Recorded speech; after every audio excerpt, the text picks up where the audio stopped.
All right, welcome back. So, you're about to start a new job, huh? That's exciting. Yeah, you ready to make a splash? I love that energy. Uh-huh. Um, for this deep dive, we're going to explore how self-awareness can help you kind of hit the ground running and thrive in that new environment. Okay.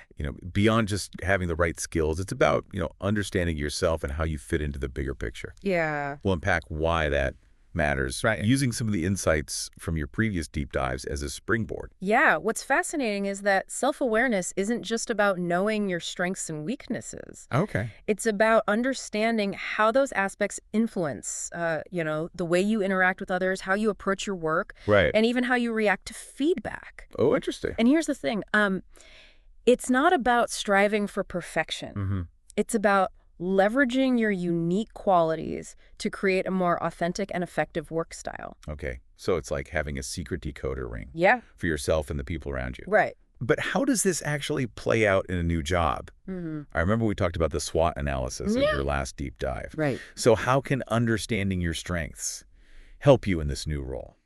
It's all about strategic alignment. Mm-hmm. Think of it like this. You wouldn't use a hammer to tighten a screw, right? Sure. You'd choose the tool that's best suited for the job. Okay. Similarly, when you understand your strengths, Yeah. you can look for opportunities where those strengths naturally align with the needs of the team. So instead of just listing my strengths on a resume, Right. I need to think about how they translate into real value in the workplace. Exactly. For example, I'm super organized. Mhm. Some might even call me a bit of a control freak. Mm-hmm. But in a fast-paced environment, Yeah. that could actually be a huge asset. Exactly. Okay. Let's say your team is juggling multiple projects and deadlines. Oh, yeah. Your organizational skills could be invaluable for keeping everyone on track, managing timelines, Right, and yeah. ensuring things don't fall through the cracks. Yeah. It's about proactively seeking out those opportunities where your natural inclinations can make a real difference. Okay, I'm seeing how that could help me stand out from the crowd and establish myself as like a valuable team member Yeah, right from the start. absolutely. But what about those areas where maybe need some work? Right. Those dreaded weaknesses we all have. Oh, yeah. This is where the idea of a growth mindset comes in. Okay. It's not about denying your weaknesses, but rather reframing them as opportunities for development. Yeah, I like that. Instead of thinking, I'm bad at this, Mm-hmm. try shifting your perspective to, I'm not great at this yet, but I'm willing to learn and improve. So it's like turning that inner critic into a supportive coach. Exactly. Instead of beating myself up, I can use those areas for improvement as fuel for growth. Right. But where do I even begin? A great starting point is seeking feedback. Okay. Think about a skill you'd like to improve. Mm-hmm. Maybe it's public speaking Yeah. or perhaps giving more effective presentations. Okay. Talk to a trusted colleague or mentor who excels in that area and ask for specific advice. Feedback can be a little scary, Right. but I'm starting to see how it can be a powerful tool for growth, especially when it comes from someone who genuinely wants to help me succeed. Yeah. But there's more to thriving in a new job than just individual skills. Right. What about navigating that whole workplace culture thing? You've hit on a crucial aspect. Ooh. Every workplace has its own unique culture, Yeah. a set of unspoken rules and norms Right. that shape how people interact and work together. Yeah. It's like entering a new country with its own customs and language. It could definitely feel like that. Yeah. I remember starting my last job and feeling completely lost when it came to deciphering the unspoken rules. Oh, yeah. Like, how casual is too casual? Right. When should I speak up in meetings? Mhm. It's a minefield. And that's where observation becomes your superpower. Ooh. Pay close attention to how people communicate. Okay. Their tone, their body language, the level of formality. Observe how meetings are run, Okay. who takes the lead, Yeah. how decisions are made, how conflicts are handled. Okay. Really just observe and see what you can learn Right. about the dynamics of the team and the overall workplace environment. Okay, so it's like being an anthropologist Yeah. studying a new tribe. Right. So it's like being an anthropologist studying a new tribe. But how do you actually apply those observations? I mean, you can't exactly walk around with a notepad and a clipboard taking notes on everyone's behavior. You Like- don't need a clipboard. It's about being mindful and observant. Okay. For instance, notice how your manager gives feedback. Are they very direct and to the point? Or do they prefer a more gentle coaching approach? Yeah. Understanding their communication style can help you receive and process feedback more effectively. That makes sense. It's not about changing who I am, but rather adapting my approach based on the context and the people I'm interacting with. Exactly. Kind of like speaking a different language, depending on who you're talking to. Right. But let's go back to that case study you mentioned earlier, Alex. I'm really curious to hear how they use self-awareness to thrive in their new job. Alex's story is a great example of how understanding your strengths and weaknesses can lead to real growth. They were a recent grad, brilliant analytically, but a bit hesitant when it came to expressing those ideas verbally, especially in group settings. Oh, I can relate to that. I've definitely had those moments where my brain is racing ahead, but my words get all jumbled up when I try to articulate them. So what did Alex do to overcome that? Well, instead of letting that hold them back, Alex found a way to leverage their existing strengths. They were incredibly thorough and detail-oriented, so they started creating incredibly comprehensive reports that were highly valued by the team. So they found a way to let their work speak for itself, even if they weren't the most vocal person in the room. Precisely. And then to address their communication hurdle, Alex started practicing summarizing those key points before meetings. Okay. They'd condense their insights into concise, impactful statements, which actually made them even more effective when it came to sharing their findings with the team. That's a brilliant strategy. It's like they turned a perceived weakness into a strength by using a different approach.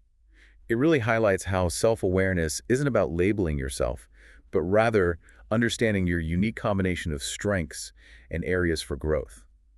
But I think what really resonates with me is the idea that small, intentional actions can lead to big results. Absolutely. Self-awareness isn't a one-time fix. It's an ongoing process of self-discovery and growth. And every new experience, especially starting a new job, is a fantastic opportunity to put it into practice. So before we wrap up, let's take a moment for you to reflect on what we've discussed. Think about this new job you're about to start. What's one strength you can confidently bring to the table? What are you really good at?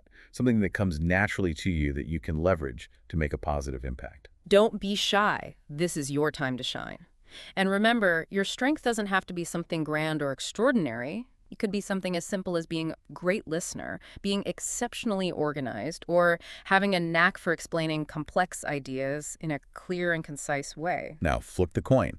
What's one area you'd like to improve? Maybe it's something you've been wanting to work on for a while, or perhaps it's something that came up during our conversation today. And here's the key. What's one concrete action you can take to start working on it? Maybe it's signing up for a course, seeking feedback from a trusted colleague, or setting aside dedicated time each week to practice a specific skill. Remember, growth is a journey, not a destination. And every step you take, no matter how small, moves you closer to your goals. Finally, let's bring it all together. Imagine yourself in a typical workplace scenario in this new job. It could be a team meeting, a project discussion, or even a casual conversation with a colleague by the coffee machine. Think about the culture you've observed in your previous workplaces. How might you need to adapt your behavior to fit the norms and expectations of this new environment? Think about your communication style. Do you tend to be very direct, or do you prefer a more collaborative approach? How do you handle conflict? Are you quick to speak up, or do you prefer to observe and process information before sharing your thoughts? Self-awareness allows you to adjust your approach based on the specific context, leading to smoother interactions and stronger relationships. You've given us so much to think about today. As we wrap up, I want to circle back to one of the most powerful insights. Self-awareness is a journey, not a destination. It's something we continuously cultivate and refine throughout our lives.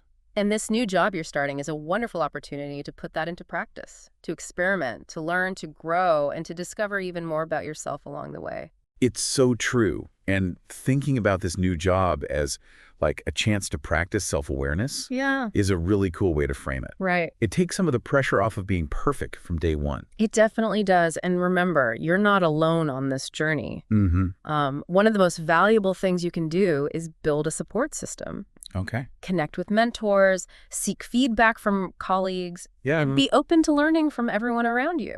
It's like having a team of navigators Right. guiding you through uncharted waters. Yeah. They can offer different perspectives, share their experiences, help you see things you might have missed on your own. Exactly. And speaking of seeing things differently, let's touch on one more powerful tool, the Johari window. Okay. Have you ever heard of it? The Johari window. It rings a bell, but I can't quite place it. Sure. Can you refresh my memory? Sure. It's a simple but powerful framework for understanding how we see ourselves and how others see us. Okay. Imagine a window with 4 panes. One pane represents what you know about yourself and others also know. That's your open area. Okay. Another pane is what you know about yourself, but others don't. Right. Your hidden area. Okay, I'm starting to see how this works. Yeah.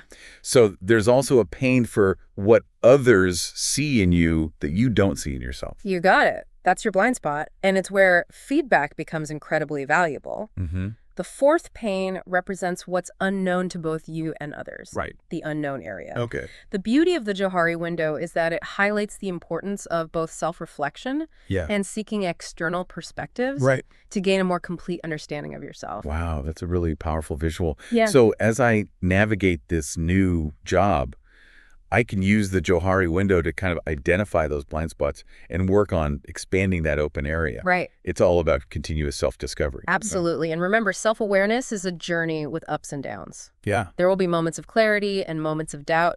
The key is to approach it with curiosity, compassion, and a willingness to learn and adapt along the way.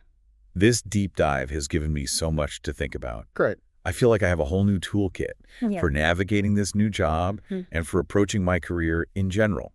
That's great. And I love the idea that it's not just about work, it's about life. Right. The more self-aware we become, the more equipped we are to create a life that truly reflects our values and aspirations. That's the beauty of it. And remember, you have everything you need to succeed. Trust in yourself, embrace the journey, and never stop exploring the amazing depths of who you are. So as you step into this new chapter, remember to bring your strengths to the table. View your areas for growth as exciting opportunities and be a curious observer of the workplace culture. And most importantly, be kind to yourself along the way. We're so excited for you. Keep diving deep, keep learning, and keep shining bright.